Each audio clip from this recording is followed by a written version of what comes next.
Jabardasth comedy షోతో గుర్తింపు తెచ్చుకుని ప్రస్తుతం యాంకర్గా పలు షోలకు హోస్టింగ్ చేస్తున్నాడు సుడిగాలి సుధీర్. అలాగే హీరోగాను వెండితెరపై మెరుస్తున్నాడు. సినిమాలు, టీవీ షోల సంగతి పక్కన పెడితే సుడిగాలి సుధీర్ పేరు చెప్పగానే యాంకర్ రష్మీ గౌతమ్ గుర్తుకొస్తుంది. ఎందుకంటే ఆన్ స్క్రీన్ పై ఈ జంటకు చాలా మంచి క్రేజ్ ఉంది. వీళ్ళిద్దరూ నిజంగానే ప్రేమికులే అన్నట్లు కెమిస్ట్రీ పండించారు. పలు టీవీ షోస్ లో వీరికి పెళ్లి కూడా చేశారు. దీంతో వీళ్ళిద్దరూ నిజంగానే ప్రేమలో ఉన్నారని, ఇప్పుడు కాకపోయినా త్వరలోనే పెళ్లి చేసుకుంటారని నెటిజన్లు భావిస్తున్నారు. అయితే తామిద్దరం కేవలం ఫ్రెండ్స్ మాత్రమేనని చాలాసార్లు సుధీర్, రష్మీ క్లారిటీ ఇచ్చారు. అయినా ఈ జంట గురించి నిత్యం ఏదో ఒక వార్త వినిపిస్తూనే ఉంది. ఇదిలా ఉండగానే సుడిగాలి సుధీర్ కు సంబంధించి మరో వార్త ఇప్పుడు నెట్టింట తెగ వైరల్ అవుతోంది. స్టార్ యాంకర్ దీపికా పిల్లితో అతను ప్రేమలో ఉన్నాడని, వీళ్ళిద్దరూ కలిసి విదేశాల్లో శికార్లు కూడా చేసేస్తున్నారని సోషల్ మీడియాలో తెగ మాట్లాడేసుకుంటున్నారు. ఇలా ఉన్నట్లుండి రూమర్లు రావడానికి ఒక కారణం ఉంది. అదేంటంటే సుధీర్ యాంకర్ దీపికా పిల్లితో క్లోజ్ గా ఉన్న ఫోటో నెట్టింట బాగా వైరల్ అవుతోంది. దీనికి తోడు స్వయంగా దీపికా ఇన్స్టా స్టోరీస్ నుంచే ఆ ఫోటో పోస్ట్ కావడం మరింత చర్చనీయాంశంగా మారింది. దీనిని చూసిన వారు సుధీర్, దీపికా నిజంగానే ప్రేమలో ఉన్నారని ఫిక్స్ అయ్యారు. అయితే ఇంతలోనే తన వైరల్ ఫోటోపై పూర్తి క్లారిటీ ఇస్తూ మరో పోస్ట్ పెట్టింది దీపిక. ఈ మేరకు ఇన్స్టాలో స్టోరీలు పెట్టిన దీపిక ఇలా రాసుకొచ్చింది: నా ఇన్స్టాగ్రామ్ అకౌంట్ హ్యాక్ అయింది. గత రాత్రి నా స్టోరీలో షేర్ అయింది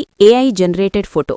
నా అనుమతి లేకుండా ఎవరో దాన్ని పోస్ట్ చేశారు. దయచేసి దీన్ని మీరెవ్వరూ షేర్ చేయొద్దు. గత 24 గంటల్లో నా ఖాతాలో పోస్ట్ అయిన ఏ కంటెంట్తోనూ నాకు సంబంధం లేదు. దీన్ని పెద్దగా పట్టించుకోవద్దు. ఈ సమస్యని పరిష్కరించే పనిలో ఉన్నా అని దీపిక చెప్పుకొచ్చింది. కాగా సుడిగాలి సుధీర్, దీపిక కలిసి పలు టీవీ షోలకు హోస్టింగ్ చేశారు. అలాగే వాంటెడ్ పండుగాడు అనే సినిమాలో హీరో, హీరోయిన్లుగా నటించారు.